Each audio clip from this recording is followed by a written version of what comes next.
前2天我解说的越狱火了，但也被弹幕私信喷麻了，都在嫌我开头啰嗦。那么好，这次直接开讲。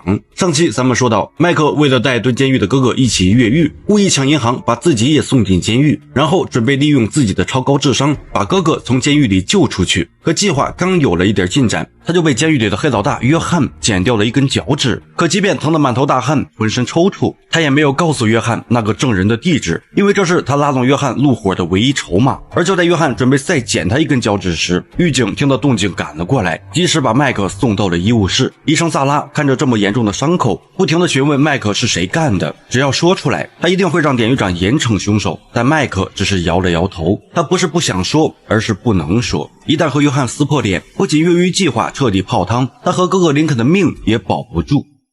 What happened? Nothing. This isn't nothing, Michael. I need you to tell me what happened. Don't make me lie to you. 这句颇有力量的话，让本就对麦克有好感的萨拉彻底沦陷，这也为之后从医务室越狱埋下了伏笔。与此同时，外面的狱警头子贝里克正在敲打手下，让他们无论如何都要咬死麦克。是在干活时不小心踩到了剪刀，才伤到了脚趾。这就是狐狸和监狱最真实的生存法则。贝里克早就收了约翰的黑钱，在这所监狱里，只要你有钱有势，别说一根脚趾，就算是一条命，也能被定性为一场意外。但这件事还是传到了林肯这里，他恨不得立马去杀了约翰为弟弟报仇。麦克见状赶紧拦住了他，毕竟约翰是整个越狱计划中不可或缺的一环。而就在兄弟俩谈话期间，室友苏克雷刚好结束了禁闭期，现在距离林肯被执行死刑只剩下20多天，麦克必须立刻开始挖墙，但这事儿总不能当着室友的面干，所以现在只能把真相告诉苏克雷。但在此之前，他必须得先测试一下这个黑人到底值不值得信任。于是第2天在监狱工厂干活时，麦克当着苏克雷的面把一个用肥皂精心雕刻成的手机偷偷藏进了工具箱的夹层。看到这一幕的苏克雷眼睛都直了，他做梦都想有一部手机能随时和外面的女朋友打电话，可这一旦被发现，至少要被加判2年。所以麦克在这时警告他 I don't like the look in your eye. What's in there? You never saw it. Got it. 嘴上虽然这么说，但转头麦克就让林肯偷偷举报了苏克雷。为了抓住这个立功的机会，贝利克当即找到苏克雷谈话，可不管如何威逼利诱，他依旧没有选择供出麦克。不过这也不是他有多讲义气，而是他有着自己的想法。毕竟就算供出了麦克，他也得不到什么好的回报，不如以此来巴结麦克，这样就可以无限的用手机给女友打电话。想法可以说是一点毛病没有，但当麦克把手机拿给他时，苏克雷整个人都懵了。Soap? I lost my conjugals over soap?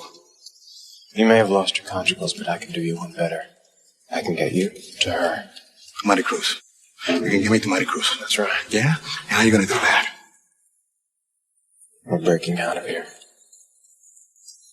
How?麦克将自己的计划全盘托出，可苏克雷听后根本就不买账，因为他还有16个月就刑满释放，完全没必要跟着这个疯子冒这么大的风险。甚至为了不被牵连，他当天就向贝里克申请了调换牢房。看着苏克雷离去的背影，麦克的心凉了半截，好不容易找到一个可靠的人，结果人家根本不鸟他。屋漏偏逢连夜雨，这边麦克刚失去室友，那边约翰就遇到了灭顶之灾。他在外面的小弟早就觊觎老大的位置，这次直接带着约翰的2个孩子来探监，意思相当明显，再问不出那个证人的消息，他的孩子一定会先没一个。可麦克的嘴又那么严实，约翰打打杀杀的一辈子从来没这么窝囊过，可眼下也没啥好的办法，唯一的出路就是跟着麦克越狱出去救家人。而与此同时， T-Bag 也在磨刀霍霍准备报仇，他一口咬定是麦克杀了他的小弟，专门找到监狱黑市的武器大师，买了一把带着锯齿形状的匕首，武器大师还贴心的教他怎么用。 I call it the gutter. Jam it up there in the stomach, and these bits right here hook the intestines or give it a pullback. Poor sucker's guts are hanging right out of his stomach. Get a real good look at him, because the wound's not fatal. At least not until the infection sets in.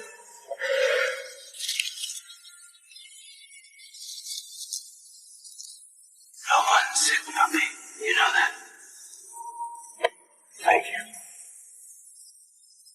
有了合适的武器，皮拜格准备在食堂就对麦克动手，但就要起身时，约翰一把按住了他的肩膀，声称自己也想对麦克动手，但这个地方显然不合适。于是两人一合计，就强行把麦克带到了后厨。仇人见面，分外眼红，仗着人多势众，皮拜格先说了堆恐吓的废话，甚至也不打算用刀了，只用拳头活生生锤死麦克。结果就要动手的时候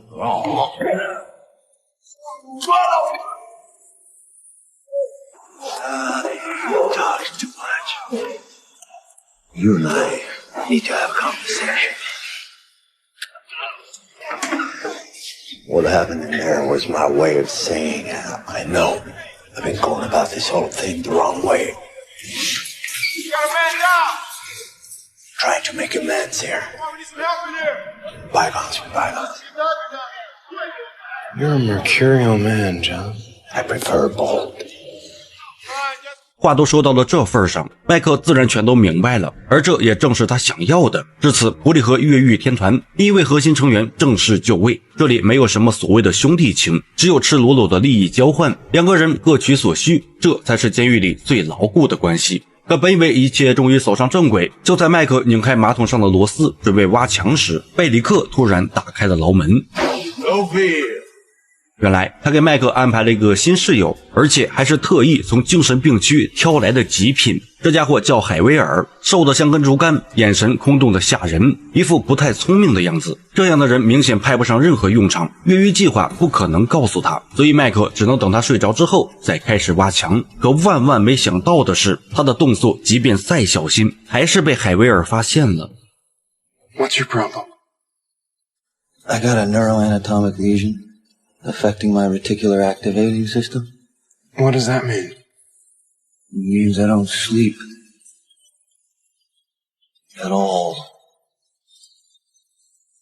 听到这个消息，麦克整个人都麻了，感情这货是个24小时不关机的永动机呀，一天到晚瞪着眼睛盯着他。等林肯被枪毙那天，这墙都挖不完。更让麦克崩溃的是，接下来的几天，海威尔就像个粘人的口香糖，麦克走到哪儿他跟到哪儿，甚至麦克洗澡他都得站在旁边守着。而他之所以这么做，是因为他发现麦克的纹身很奇怪，甚至已经对他产生了病态的兴趣，每天拿着个小本子跟在后面画个不停。而且麦克很快发现这个疯子根本不是真的疯，每次医生给他送药，他都会假装咽下去，等医生走了再吐掉，因为他觉得这些药物根本不治病，反而会让他变得更白痴，这样一来就能更好的管理他。要不说呢，天才和疯子真的只有一线之隔。海威尔因为精神疾病被所有人当成废物，但他却拥有过目不忘的记忆力和超强的空间感知能力，因为他仅用2天时间就把麦克的纹身临摹了1多半，并且已经发现了这是个监狱图纸，照这么下去迟早出事儿。而为了摆脱这个大麻烦，麦克在帮典狱长搭建太极灵模型时，恳求他给自己换个室友，可典狱长却一脸无奈，因为牢房调度都是贝里克说了算，除非能证明海威尔有暴力倾向，否则他也没办法。但为了报答他的帮忙，典狱长还是私下找到了贝里克，想让他通融一下，结果贝里克一点面子都不给。这段说明什么呢？典狱长虽然是监狱的最高长官，但真正掌控这座监狱的其实是贝里克，他在这里经营了10几年，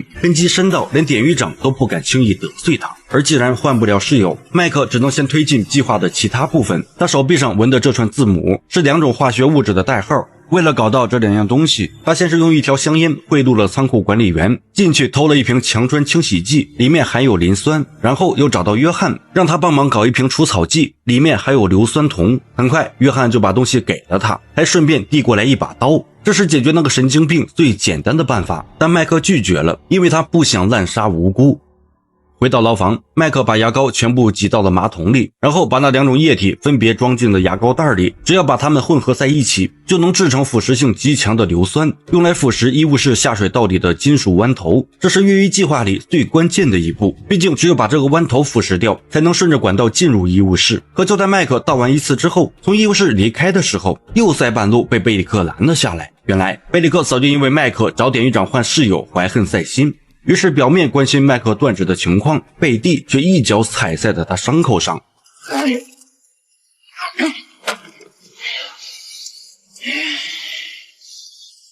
Don't ever go around meeting the Pope again. Now move.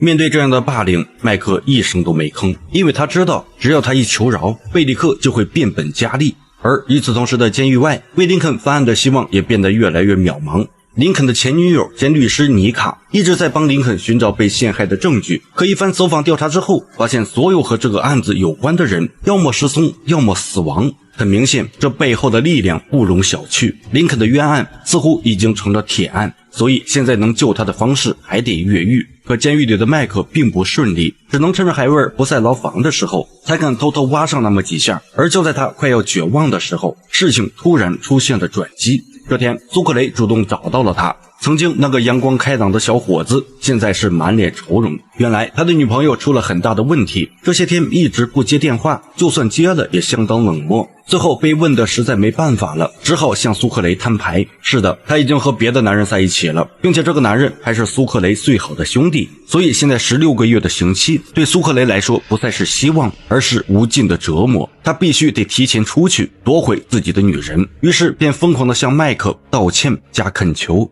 I want back in. Too late. I'll do anything you need. See these hands? The digging machine. You want to go to China? I'll get you to China fish. I'll dig like a psychotic rodent if I have to. Fish.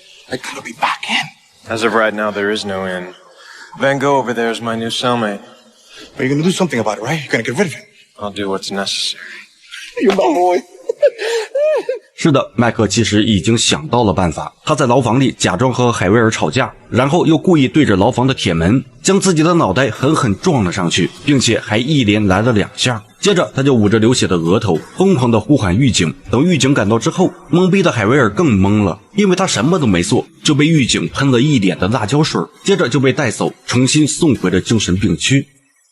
第二天，苏克雷迫不及待地搬了回来，两个好兄弟相视一笑，一切尽在不言中。So, when do we get started?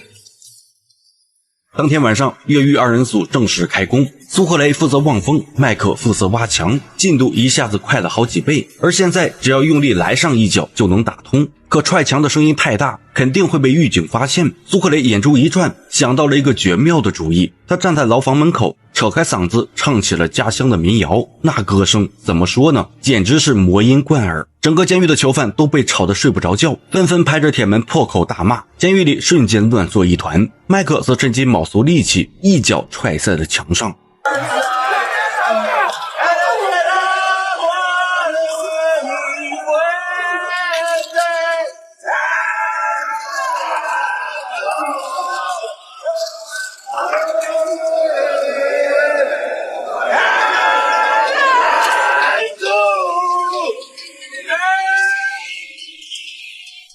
当监狱重新恢复平静，麦克却越来越激动。他花了整整半年时间策划，忍受了断指之痛、殴打之辱，终于打通了越狱的第一道关卡。现在只要再用硫酸腐蚀掉医务室的下水道弯头，他们就能逃出升天。可就在越狱团沉浸在胜利的喜悦中时，一个晴天霹雳般的消息传来了。放风结束后，麦克回到牢房，却发现典狱长竟然在里面等候多时了。 Why do I get the feeling that there's more to you than meets the eye, Schofield? Anything you want to tell me? Some other reason you're in here besides holding up a bank?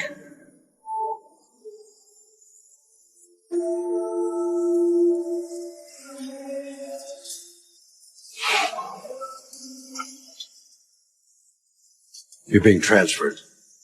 What? We're moving you over to Statesville. You can't do that. Yes, I can. I'm the boss here. This is my house. 麦克瞬间如遭雷击，愣在原地动弹不得。他追问典狱长为什么，可典狱长只是摇了摇头，让他明天就走，别的什么都没说。麦克不知道的是，陷害林肯的那帮人早就调查清楚了他的底细，知道他是故意入狱救哥哥的，于是便用典狱长有私生子的秘密威胁他，逼他把麦克转移出狐狸河监狱。只要麦克一走，林肯就只能等死，他们的阴谋也就得逞了。而麦克又该如何破局，能不能在被转移之前完成最后的越狱计划，就让我下期视频一一为大家揭晓。